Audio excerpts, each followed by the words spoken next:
রাজধানীর ওসমানী স্মৃতি মিলনায়তনে জেলা প্রশাসক সম্মেলনের তৃতীয় দিন।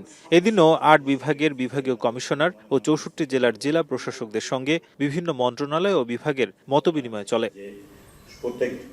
মঙ্গলবার সম্মেলনের প্রথম অধিবেশনে প্রতিরক্ষা মন্ত্রণালয় ও সশস্ত্র বাহিনী বিভাগের সঙ্গে মতবিনিময় হয় ডিসিদের। পরে গণমাধ্যমকে প্রধানমন্ত্রীর সামরিক উপদেষ্টা জানান, দেশের প্রয়োজনে সিভিল প্রশাসনের সঙ্গে সমন্বয় করে কাজ করতে সামরিক বাহিনীকে নির্দেশনা দেওয়া হয়েছে। এছাড়াও বিগত নির্বাচনে সেনাবাহিনীর ভূমিকায় জেলা প্রশাসকরা সন্তোষ প্রকাশ করেছেন বলেও জানান তিনি। সিভিল অ্যাডমিনিস্ট্রেশনের যে রোল এবং তারা যে হারমোনিতে কাজ করেছে, সেই হারমোনিটাকে আরও কীভাবে স্ট্রং করা যায়, পারস্পরিক আস্থা এবং বিশ্বাস আরও কীভাবে বৃদ্ধি করা যায়, সেই ব্যাপারে আমরা আলোচনা করেছি।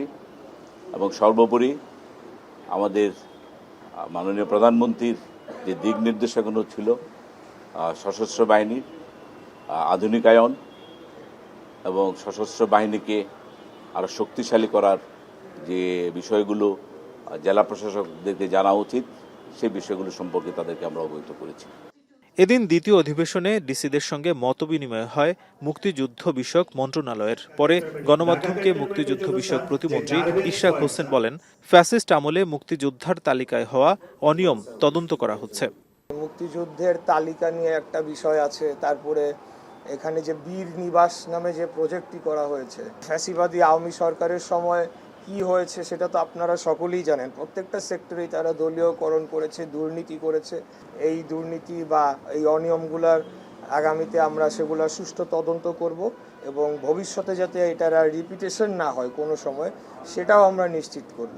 এছাড়াও বীর নিবাস প্রকল্পের আওতায় অসচ্ছল ও ভূমিহীন মুক্তিযোদ্ধাদের জন্য ৩০,০০০ বীর নিবাস নির্মাণ করা হবে বলে জানান মুক্তিযুদ্ধ বিষয়ক প্রতিমন্ত্রী। এরই মধ্যে ১৭,৮০৬টি নিবাস নির্মাণ সম্পন্ন হয়েছে বলেও জানান তিনি। এদিন ডাক, টেলিযোগাযোগ ও তথ্য প্রযুক্তি এবং বিজ্ঞান ও প্রযুক্তি বিষয়ক মন্ত্রণালয়ের পক্ষ থেকে মাঠ পর্যায়ে সাইবার নিরাপত্তা নিশ্চিতে ও গুজব প্রতিরোধে জেলা প্রশাসকদের প্রয়োজনীয় নির্দেশনা দেওয়া হয়। নাজমুস সাকিব, এখন, ঢাকা। ৭২ ঘন্টা ময়েশ্চার লক সমৃদ্ধ লিলি বডি ওয়াশ। শিয়া বাটারের গুডনেস স্কিন রিপেয়ার করে রাখে সফট ও গ্লোয়িং।